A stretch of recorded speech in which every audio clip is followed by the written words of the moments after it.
Perfecto.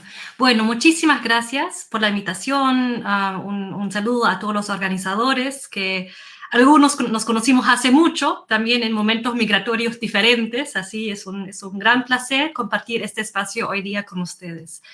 Lo que voy a hacer en esos 30 minutos que me tocan es hablar un poco sobre el panorama macro, ¿no?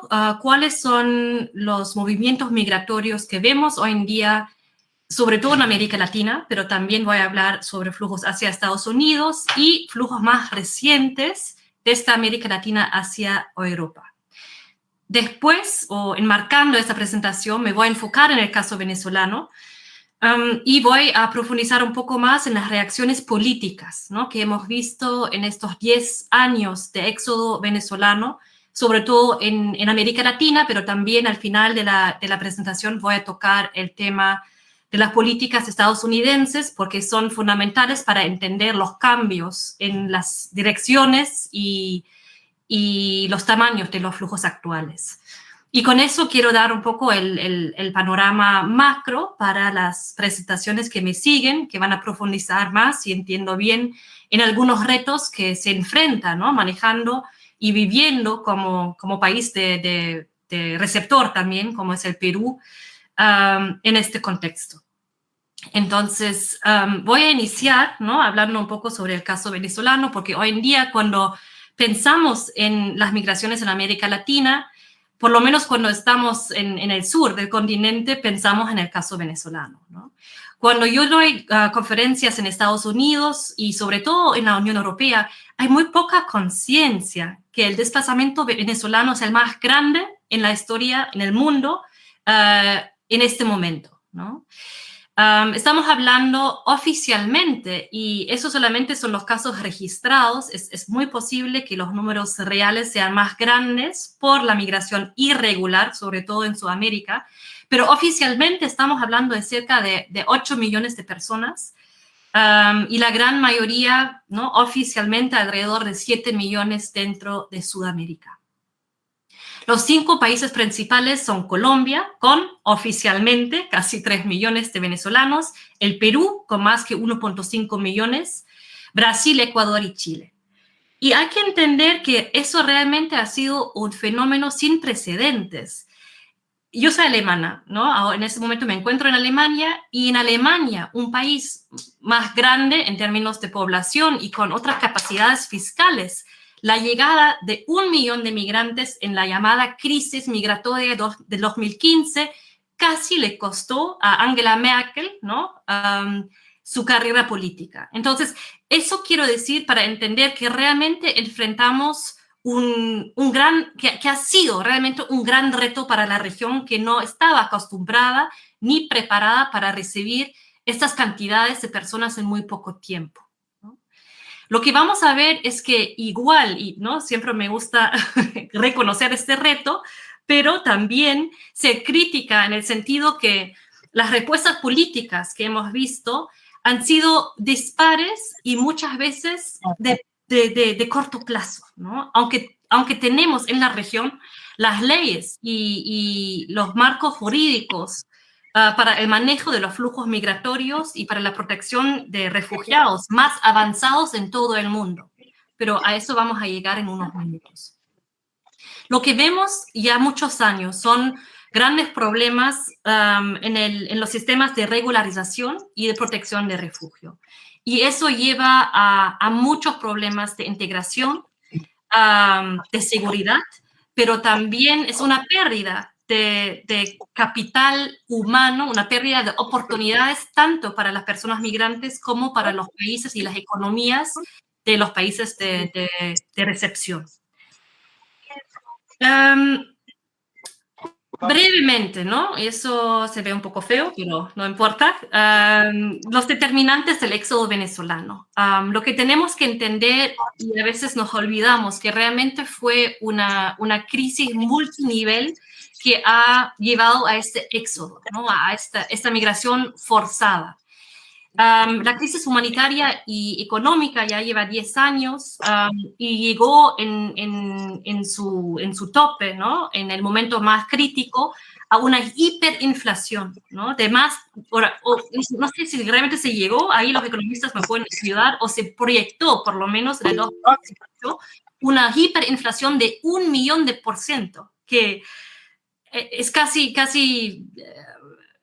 imaginable, ¿no? Realmente el dinero no valía nada y se veían los billetes en la calle porque ya perdió, ¿no?, cualquier valor.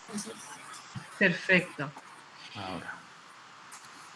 Entonces, ahí estuvimos hablando, ¿no?, de la hiperinflación y el colapso institucional, ¿no?, que también es muy importante entender que Venezuela realmente era el país que tenía en la región, ¿no?, era, ¿no?, uno de los países con los mejores colegios, el mejor sistema de educación y de salud, pero quedaban sin medicinas, quedaban sin electricidad muchas veces y sin médicos, ¿no? Y eso ya ahí por el 2017-18. El año pasado, casi el 90% de la población vivía en pobreza. Y hay más datos. Lamentablemente es difícil, ¿no?, de encontrar datos confiables hoy en día desde Venezuela, pero hay un dato que me llama mucho la atención y que creo que nunca me voy a olvidar, que era de 2018, que se había encontrado que ya la tercera parte de los niños en Venezuela tenían retrasos, ¿no?, irreversibles de desarrollo físico y mental por la falta de nutrición, ¿no? Entonces, realmente una crisis, no solamente una crisis económica, sino una crisis humanitaria, ¿no? Y a eso se suma la represión política, que va y viene en fases, pero muchos de ustedes habrán visto el año pasado con las elecciones manipuladas, otra vez detenciones arbitrarias, hasta el uso de drones para vigilar las protestas, y más que 2.000 arrestos supuestamente por el terrorismo, ¿no?, que en realidad es la oposición civil. Por lo tanto, tenemos que clasificar a la migración venezolana. Hola, María, querida. Como una migración de supervivencia, ¿no? Hubo debates académicos en el medio, porque ya estamos viendo casi una década, ¿no?, de ese éxodo. Si en algún momento mejoró la situación económica, si realmente era justificado hablar de una migración de supervivencia, y en el contexto latinoamericano también de un flujo de refugiados, ¿no? Y eso voy a explicar también en unos minutos. Acá que tenemos es un gráfico con data solamente del ACNUR, ¿no? Y lo quiero proyectar por dos razones. Primero, vemos el aumento tan dramático, ¿no?, en los años 2018, 19, de desplazados venezolanos, ¿no? Y que vemos en azul, vemos a todos los refugiados reconocidos en la región desde los 70. También vemos a los solicitantes de refugio en amarillo. Y lo que nos demuestra este gráfico es, por un lado, realmente la escala dramática del desplazamiento venezolano, sin precedentes en la región, pero también nos demuestra otra cosa, que justamente hasta el propio ACNUR, la Agencia de Naciones Unidas para los Refugiados, contaba a los venezolanos como una categoría propia. Los llamaba venezolanos desplazados fuera de Venezuela, ¿no? Y eso es importante porque va a tener que ver con las reacciones políticas. Tenemos que entender que en América Latina, casi todos los países, irónicamente con la excepción de Venezuela y Cuba, tenemos una definición de refugiado que es más amplia que la definición de refugiado de 51 de las Naciones Unidas.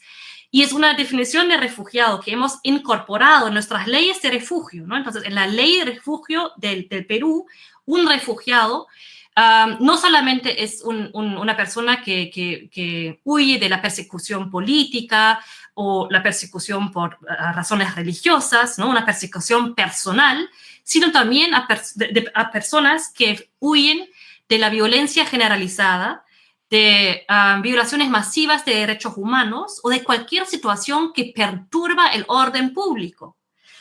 no tengo que justificarlo mucho, creo, ¿no? Es muy obvio que por lo que sabemos de Venezuela y también por todo lo que han dicho nuestros líderes, nuestros presidentes en los últimos 10 años, en teoría deberíamos proteger, no solamente recibir, sino proteger a los venezolanos como refugiados. Siguiente, por favor.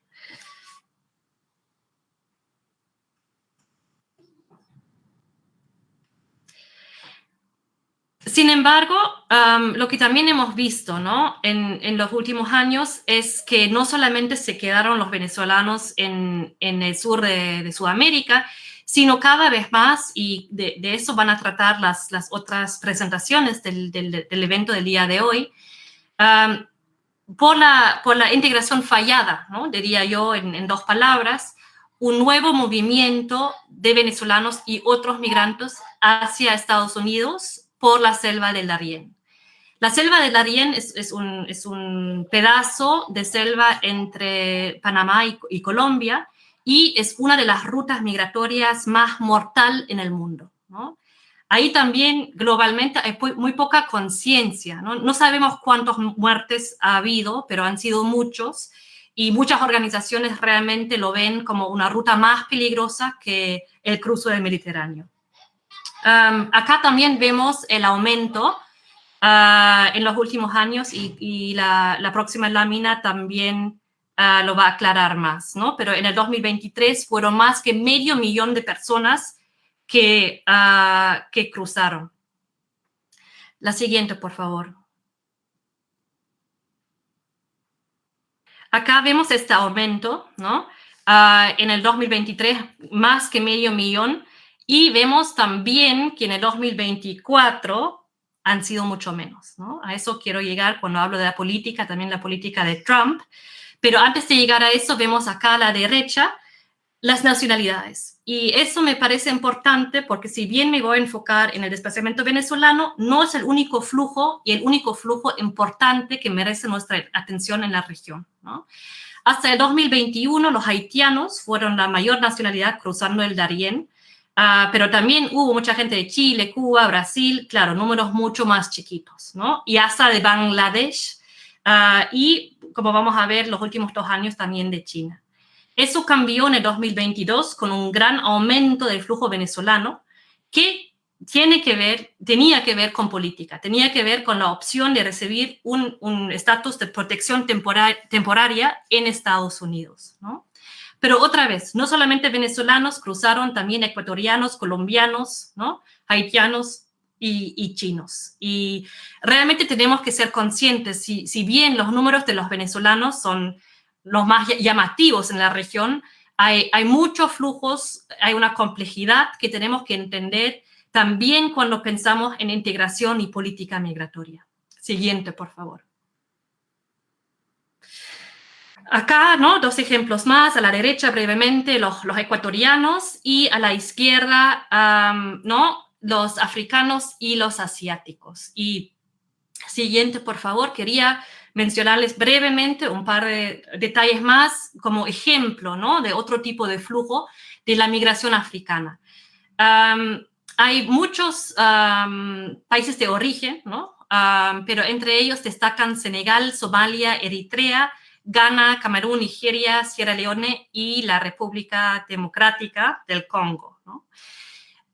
Y lo que quiero mostrar con este gráfico a la derecha es que realmente hubo un aumento significativo también de la inmigración y transmigración africana a través de la región en los últimos años.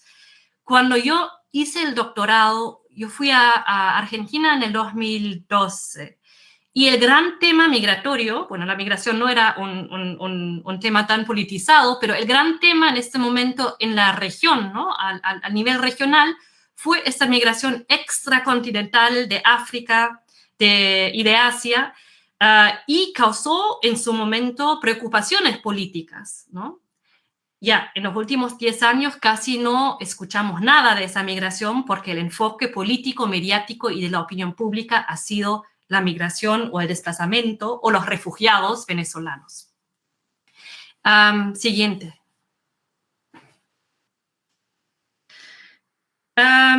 Esa migración también es una migración dramática, mixta, ¿no? Es una migración económica, pero también hay refugiados. Hay un alto riesgo de naufragio porque algunos vienen con visas, vienen con boletos aéreas, pero otros vienen en barcos, ¿no? Y hasta hubo casos muy dramáticos de africanos que llegaron hasta Brasil en unas lanchas donde uno no sabe cómo sobrevivieron el viaje, ¿no? En el caso de los africanos hay más barreras lingüísticas y religiosas, diferencias socioculturales que hacen muchas veces muy difícil la recepción y la protección de estos individuales. También tenemos que reconocer que, como en todo el mundo, en América Latina, existen jerarquías socioraciales y existe el racismo y más, depende del país, eso es muy interesante, pero más en contra de migrantes de color negro, ¿no? De África. Y más aún que los venezolanos, estos migrantes extracontinentales encuentran muchas dificultades para regularizar su estadía. Siguiente, por favor. También quería mencionar brevemente, y ya en el próximo paso llego a la política y las reacciones políticas, pero es muy interesante ver también los flujos entre América Latina y Europa, ¿no? Y acá, históricamente, quería mencionar brevemente el 2008, perdón, que en el contexto de la crisis financiera hubo un flujo importante tanto de retornados latinoamericanos como de europeos que buscaban mejorar sus condiciones de vida en América Latina, ¿no? Y eso sobre todo en el 2012, donde había más europeos migrando a América Latina que al revés, con los principales destinos, ¿no? Que ya sabemos que también fueron destinos importantes históricamente de la migración europea, Argentina y Brasil, pero también el Perú destacaba dando el crecimiento económico en su momento. Siguiente, por favor. Acá, viendo la hora y dando las dificultades tecnológicas, me disculpo, quizás lo podemos saltar, pero acá lo que vemos es la importancia o el porcentaje de españoles, ¿no? en esta migración europea que es poco sorprendente. Seguimos. Sí. Sí, la siguiente, eso habla un poco del retorno, pero más interesante es la situación actual que vemos en la siguiente. Siguiente lámina. Sí. A ver, nos saltamos una. ¿Podemos volver? Ok. Quizás, bueno, lo dejamos acá, entonces les cuento nomás. Por un lado hubo, ¿no?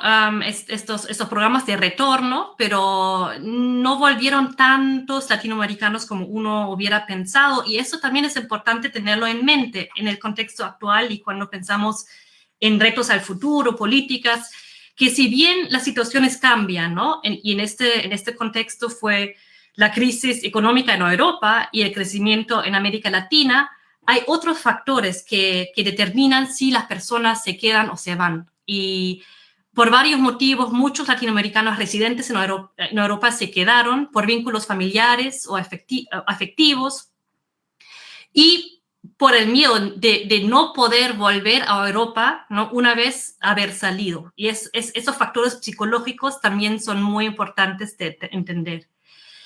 Justo la semana pasada estuve en un evento en Berlín y hablamos de los flujos actuales, ¿no? Entre las dos regiones.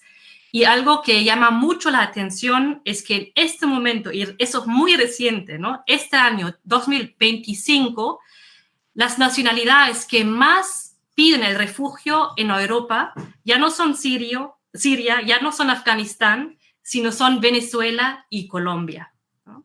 Y en este momento todavía no hay artículos, no hay mucha data, pero hay mucho interés en por qué está ocurriendo, ¿no? Y cómo va a desarrollarse esto, ¿no? en los próximos años. Siguiente.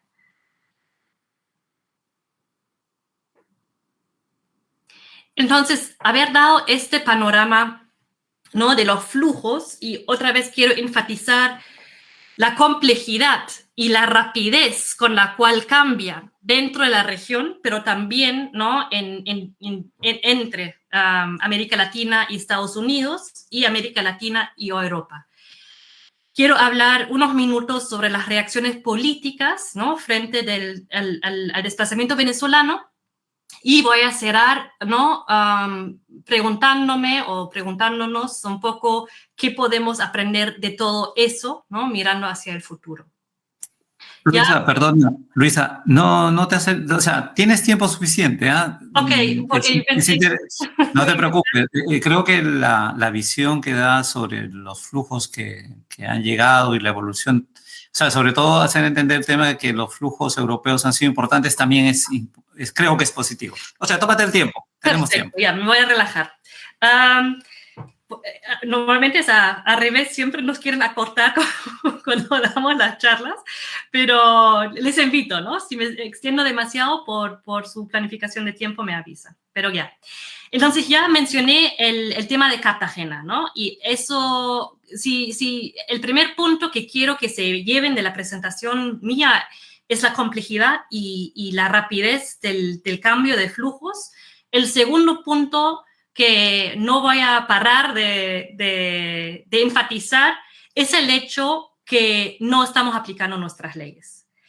Y que los venezolanos en América Latina, no necesariamente en otras regiones, ¿no?, porque esa definición de Cartagena es muy única de la región, pero en nuestra región, según nuestras leyes, son refugiados.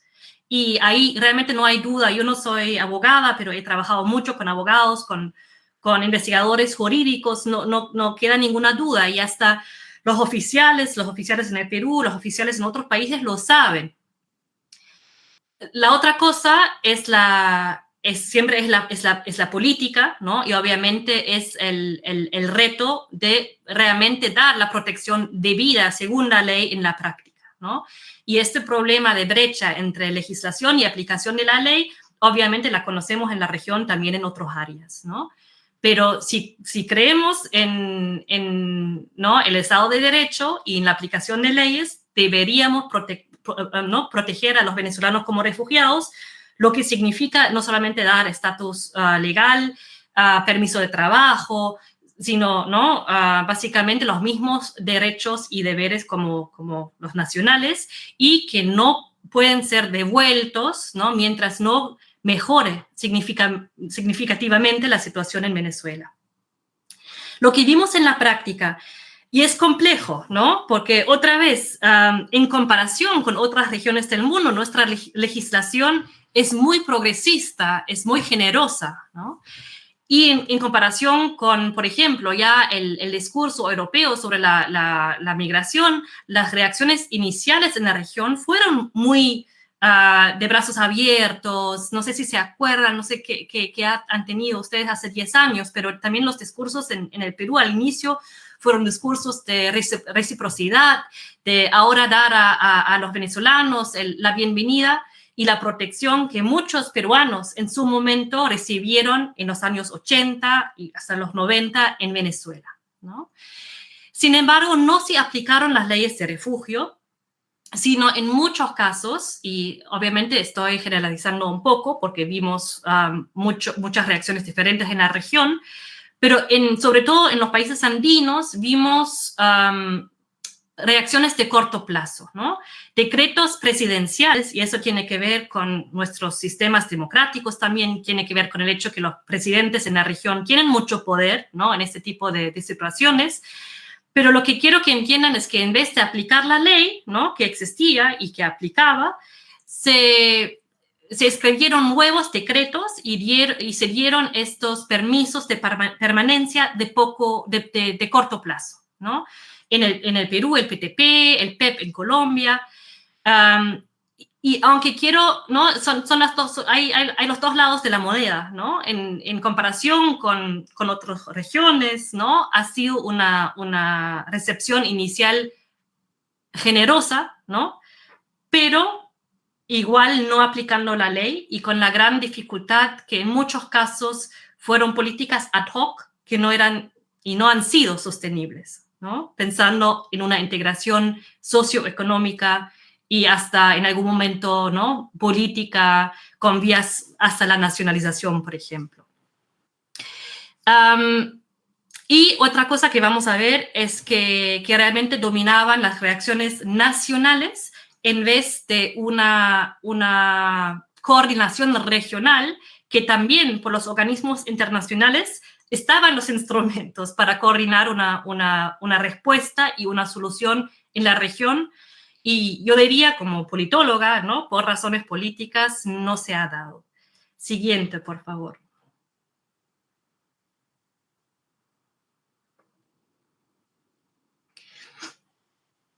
Lo que hay que entender también es que, ¿no?, las reacciones fueron muy vinculadas a las coyunturas políticas y al posicionamiento de los presidentes, ¿no? Y ahí, otra vez, es algo muy, muy llamativo. Si pensamos en Estados Unidos o Europa, donde normalmente los presidentes o los gobiernos de derecha son más hostiles, ¿no?, a los migrantes y a los refugiados. Lo que vimos hace 10 años en América Latina fue que eran los políticos y los presidentes de centro-derecha que estaban más abiertos a recibir y a proteger a los venezolanos. Por ejemplo, Colombia, ¿no?, bajo Duque, Chile bajo Piñera, y en el Perú durante el gobierno de Kuczynski, ¿no?, se unió el factor de la oposición y el interés de ejercer el liderazgo regional. ¿Cómo podemos entender esas reacciones, ¿no?, más positivas de la centro-derecha latinoamericana? Básicamente, proteger a los venezolanos fue un mensaje muy claro, muy claro en contra del régimen en Venezuela, en contra del chavismo, en contra de Maduro.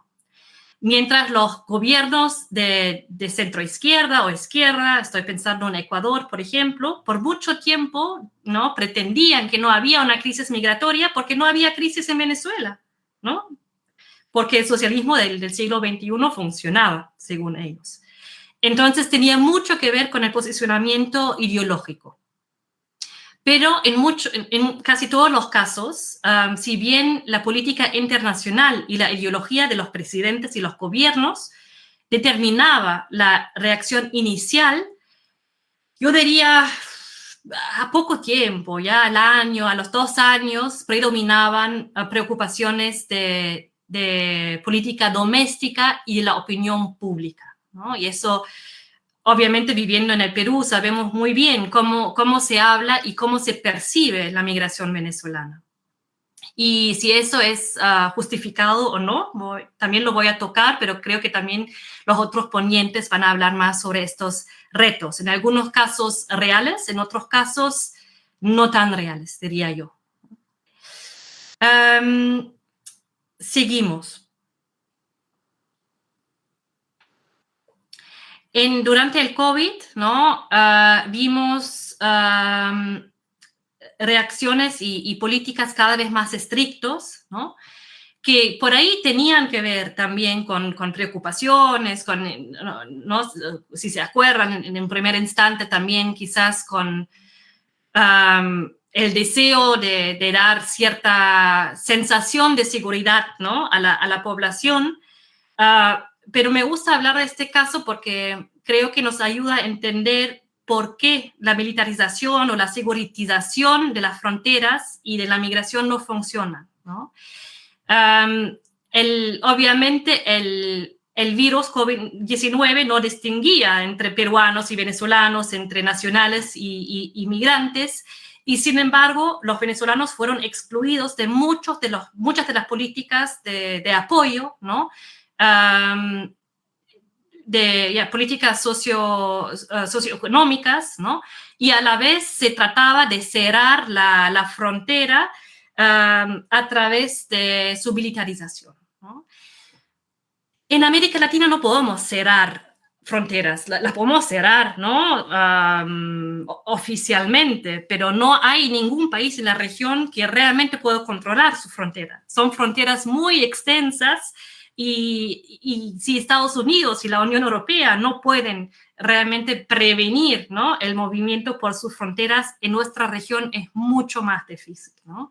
Entonces, nosotros, ¿no?, que estudiamos este fenómeno, realmente vimos que esas imágenes de algunos soldados, ¿no?, en la frontera no iban a prevenir el flujo y de hecho lo que pasó en este momento es que se empujó, ¿no?, el flujo que era un flujo regular hacia la migración irregular, ¿no?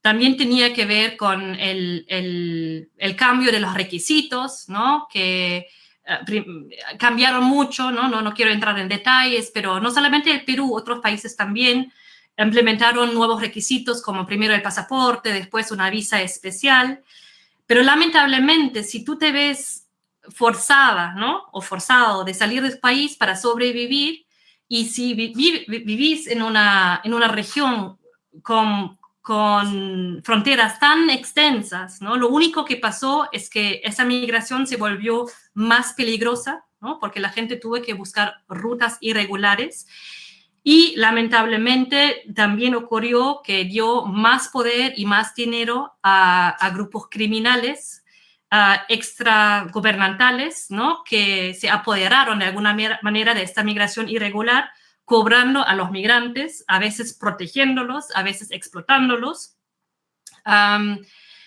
Y desde mi punto de vista eso es un pedazo del rompecabezas para entender también el auge y el poder actual, por ejemplo, de grupos criminales como el Tren de Aragua en la región en este momento, ¿no?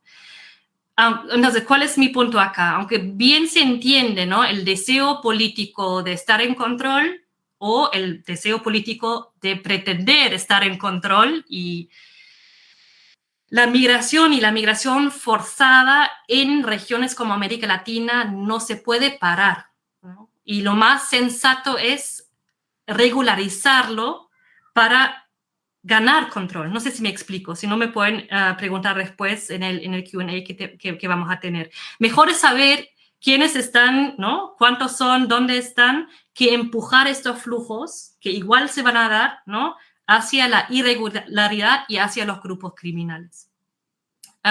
Siguiente, por favor.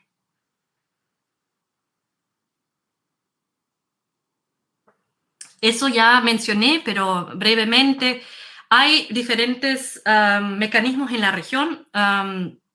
Uno de ellos es la Conferencia Sudamericana sobre Migraciones, que básicamente es la asociación de todos los estados en la región que se unen para conversar, para tratar de desarrollar políticas migratorias en común, ¿no?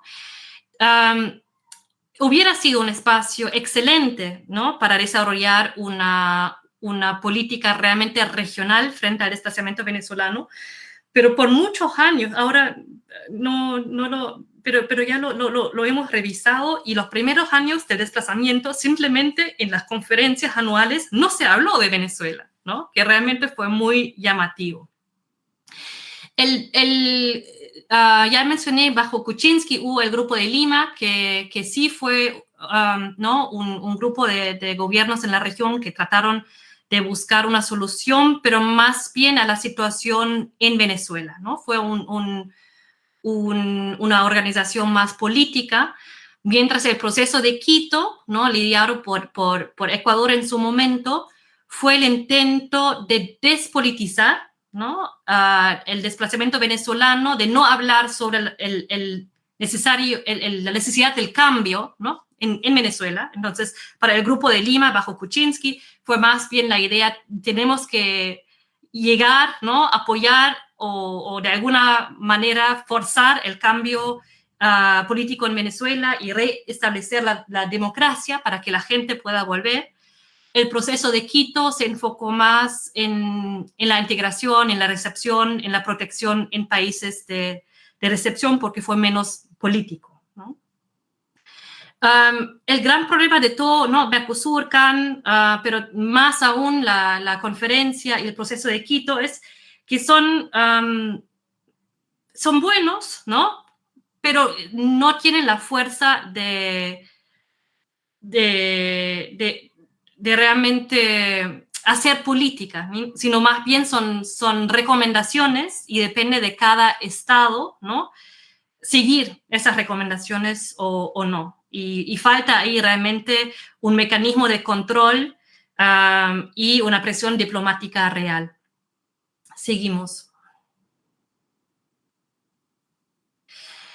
También hay algunos ejemplos positivos, ¿no? Y esos hay que mencionar también. En el caso de Colombia, por ejemplo, en el 2021, si no me equivoco, se pasó el estatus temporal de protección para migrantes venezolanos, que por primera vez en la región fue realmente una solución más a mediano plazo, por lo menos, ¿no? Una protección de 10 años, derechos a salud, trabajo, acceso a programas sociales, etcétera, y también con vías hacia la nacionalización.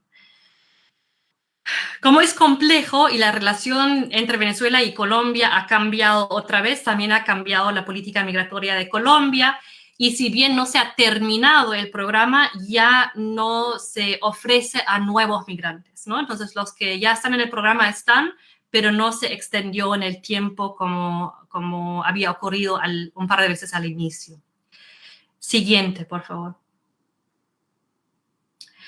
También hay otros ejemplos que hay que destacar y muchas veces me enfoco más en la región andina porque ahí obviamente hay también números más altos, ¿no? de venezolanos, pero hubo otros ejemplos y otras posibilidades de reaccionar, ¿no?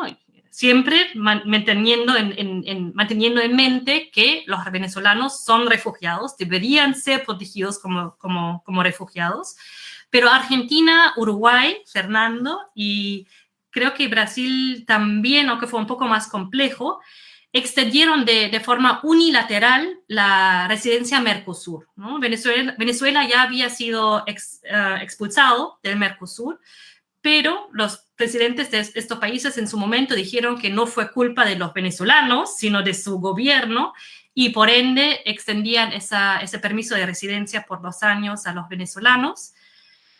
Y con eso tienen el derecho a trabajo, salud, educación y también vías aceleradas hacia la nacionalización.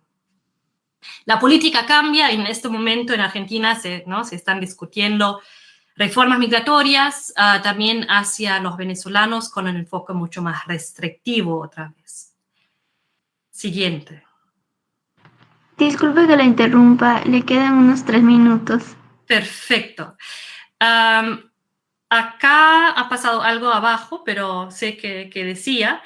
Quiero mencionar brevemente Estados Unidos, ¿no? Y ahí también se puede no volver al tiempo, porque todos estos 10 años tenía que ver también la política de Trump, de Estados Unidos, qué error.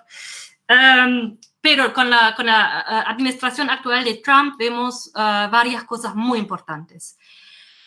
Pasaron muchas cosas, ¿no? En esos pocos meses, pero Trump canceló, ¿no? Y eso justamente, no estoy segura, había un fallo en una corte estadounidense que eso justamente no era legal. Terminó este programa de protección temporal que hubiera afectado a 700,000 de personas venezolanas. También reactivó a Guantánamo y algo que seguramente han visto, y esto decía acá abajo, el caso de los venezolanos que fueron detenidos y mandados a estos cárceles de hiperseguridad en El Salvador, ¿no? Que para muchos es un caso de desaparición forzada, ¿no? No puedo entrar en más detalles, pero eso hay que tener en mente cuando queremos entender el cambio de flujo, el cambio reverso, ¿no? A través de Darién, a pesar de todo, otra vez hacia América del Sur, y el aumento de solicitudes de refugio en la Unión Europea. Con eso termino, siguiente, con la última lámina. Y espero, ¿no? Haber explicado un poco con esta visión macro por qué es tan importante cuando pensamos en los flujos migratorios en la región, pensar en vías migratorias regulares. No solamente porque es más humano o por ser buena gente, ¿no? sino porque la migración regular, ¿no? Brinda mejores oportunidades para las personas desplazadas, los migrantes, los refugiados, pero también es mejor para su integración, para ¿no? Y creo que otros van a hablar de eso, el potencial económico, no solamente para ellos, sino los países de recepción, y en términos de seguridad pública, ¿no? Las respuestas ad hoc y de corto plazo no son suficientes. Y lamentablemente, aunque tengamos, ¿no?, leyes muy progresistas, muy generosas de migración y refugio, han sido más bien simbólicas, ¿no? No vemos una aplicación. Y donde veo oportunidades, ¿no?, sigue siendo el fortalecimiento de los sistemas de refugio. El apoyo de la cooperación internacional es mucho más difícil en este momento. El apoyo de migrantes que cruzan el Darién, ahora en ambas, ¿no?, direcciones. Y no olvidándonos, si bien el enfoque nuestro es en el desplazamiento, y sigue siendo el desplazamiento venezolano, hay otros flujos que merecen de nuestra atención. Les agradezco y no sé si ahora todavía hay un tiempo para preguntas, cómo queremos organizar eso. Gracias. Al final serán las preguntas. Ahora pueden ir dejándolos en el chat. Si gustan.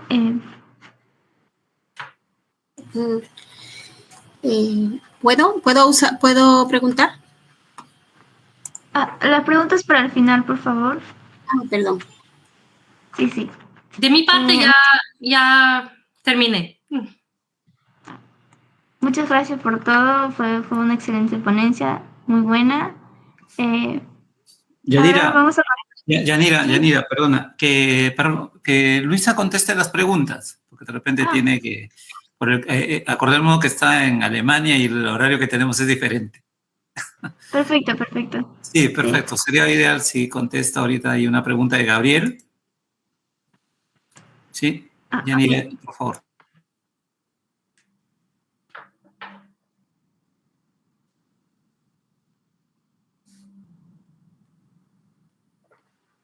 Se le leo la pregunta, doctora.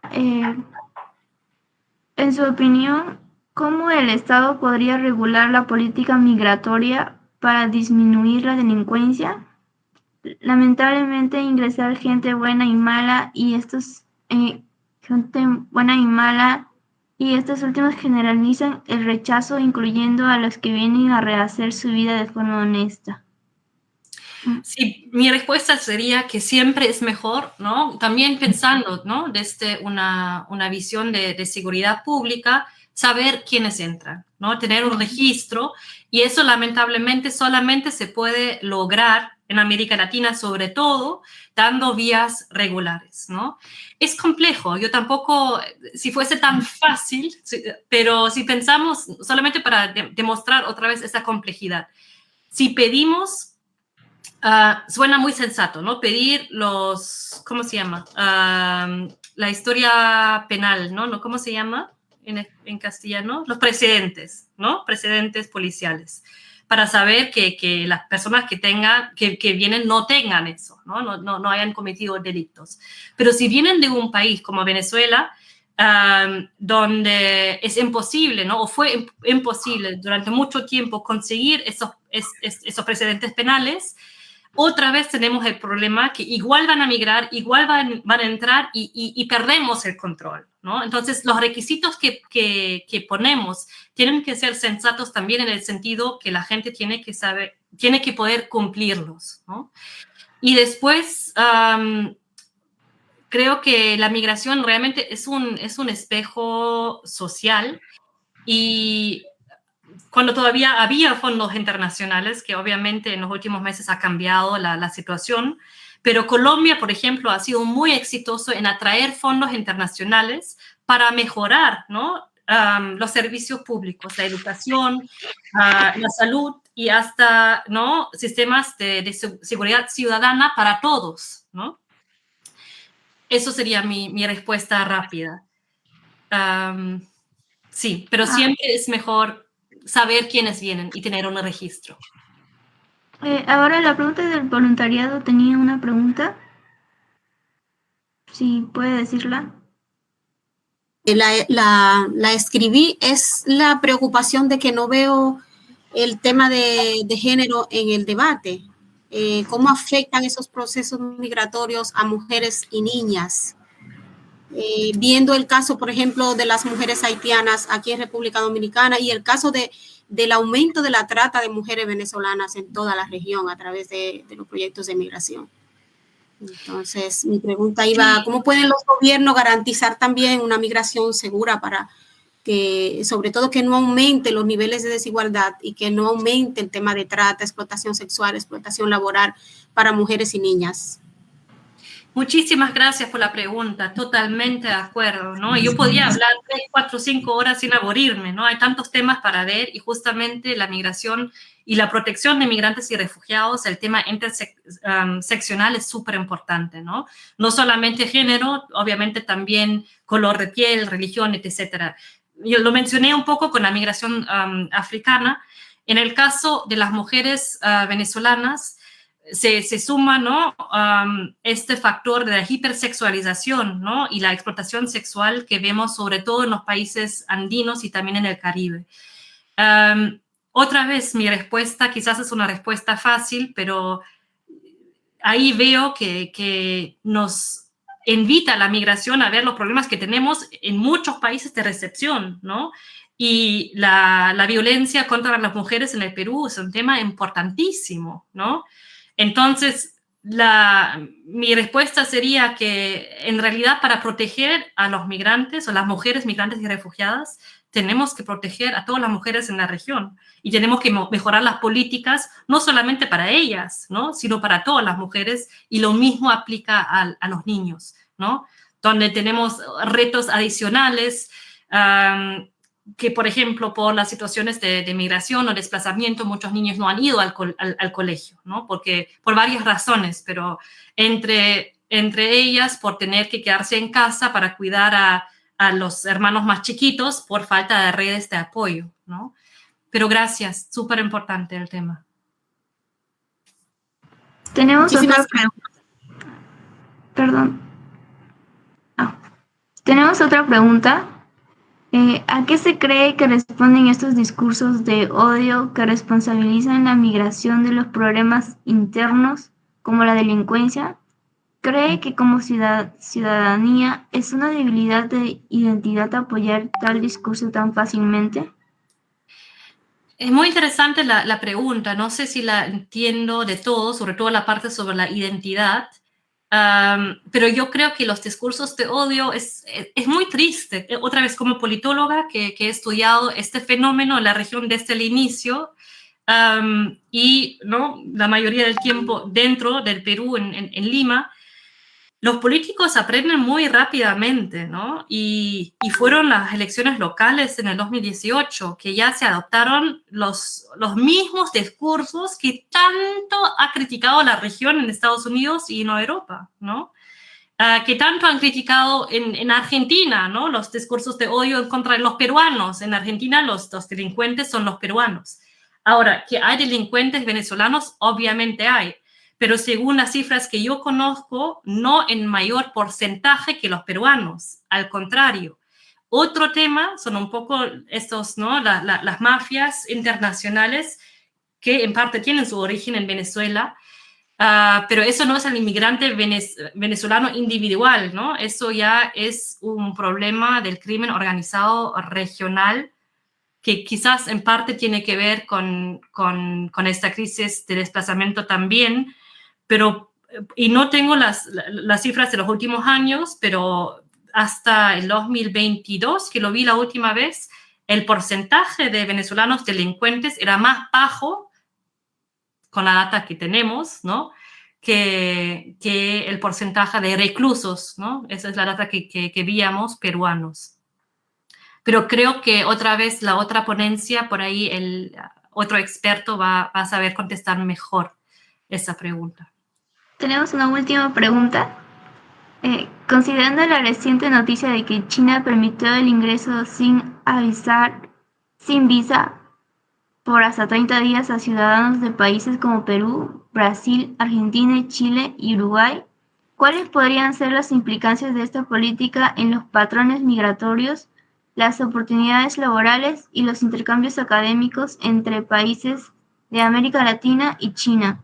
También, ¿cómo podría esta medida influir en las relaciones geopolíticas y económicas de la región con respecto a otras potencias globales? Genial, geniales preguntas. Bueno, la verdad, lo de China no sabía, súper interesante. Muchas gracias por preguntar. Bueno, si solamente son 30 días, no sé si el efecto va a ser muy marcado, ¿no? Pero en general, la política, ¿no? Estoy viendo acá, el ingreso sin visa muchas veces tiene efectos también poco esperados. Y les puedo contar que Ecuador en el 2008, en su contexto ideológico político de este momento, habló de la ciudadanía global, la ciudadanía universal, perdonen, y dejó ingresar a todos los ciudadanos del mundo sin visa a Ecuador. Y eso llevó a un aumento de chinos, de africanos, de asiáticos y mucha presión sobre Ecuador de revisar esa política, ¿no? Entonces, muchas gracias por preguntar eso. Lo voy a estar atenta y vamos a ver qué pasa. Otra vez, 30 días es poco tiempo, pero súper interesante. Y como mencioné, en el caso de las reacciones políticas frente a los venezolanos, es muy, ¿no? Las políticas migratorias son muy políticas y tienen mucho que ver con geopolítica también y con posicionamiento. Entonces, eso obviamente refleja el acercamiento y también los intereses económicos de China en la región, ¿no? Una relación de amistad que lleva, ¿no? a esta política simbólica de poder viajar sin visa. Y como les digo, voy a estar muy atenta a eso, muy interesante. Para finalizar ya, otra pregunta, la última. ¿No cree que la política inicial en el caso de Perú generó un efecto llamada que no permitió tratar a los migrantes venezolanos como refugiados? Y otra, ¿hay algún estudio que demuestre que el impedimento de entrada de extranjeros haya provocado que grupos criminales hayan tomado más poder, o se basa en la intuición por la experiencia? Bueno, la segunda pregunta primero. Hay estudios y tenemos propuestas de política pública publicado por el CIUP, donde hablamos de eso. Obviamente, en este caso es muy difícil tener data dura, ¿no? Tener data cuantitativa, pero sí lo que hicimos, entrevistamos a muchas organizaciones de base que trabajan en la región fronteriza y que lo saben y ven de primera mano, ¿no? Por los testimonios, por los migrantes que atienden.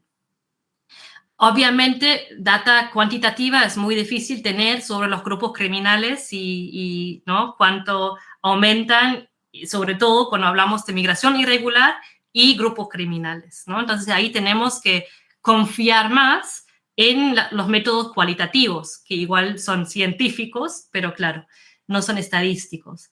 Y la otra pregunta fue sobre política migratoria, el refugio, no sé si la puede repetir.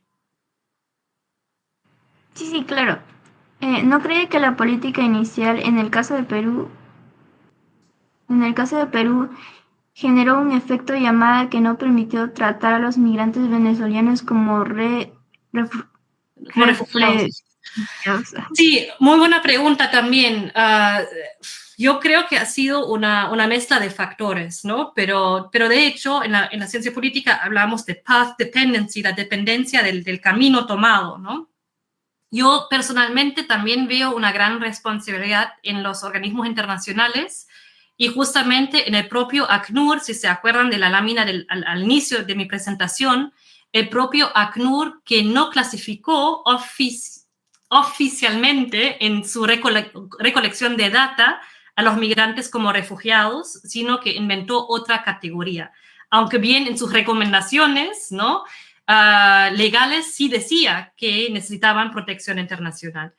Y eso, y con eso cierro, tiene que ver con otros intereses políticos que también existen y económicos entre diferentes organizaciones de Naciones Unidas y la competencia entre el ACNUR en este caso y la Organización Internacional para la Migración y la competencia por fondos internacionales que lamentablemente, ¿no?, se ven muy reducidos en este momento.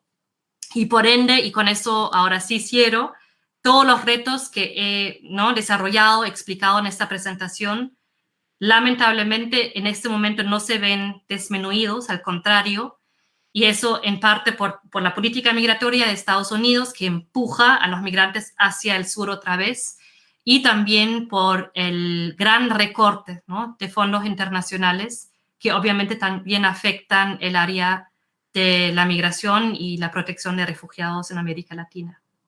Pero igual no hay que perder la esperanza, hay que seguir luchando y les deseo una excelente mañana. Lamentablemente yo sí me tengo que retirar, pero ha sido un gran gusto y si quieren escribirme, encuentran mi email, ¿no?, online, acá estoy para atenderlos. Vale, y Luisa. Perdón por la dificultad. Luisa, agradecerte en nombre de la facultad. Tu ponencia ha sido bastante completa y creo que nos has permitido aterrizar un poco en el tema de la migración, que coincido contigo, ¿no? Es un tema poco trabajado, poco estudiado en Perú y también tomado de manera seria como debería ser, ¿no? Te agradecemos tu tiempo y felicitaciones de que te vas a la Universidad de Bonn. Enhorabuena. De Berlín, perdón. Te vas a la Universidad de Berlín. Enhorabuena. Y nada, estamos en contacto. Perfecto. Muchas gracias.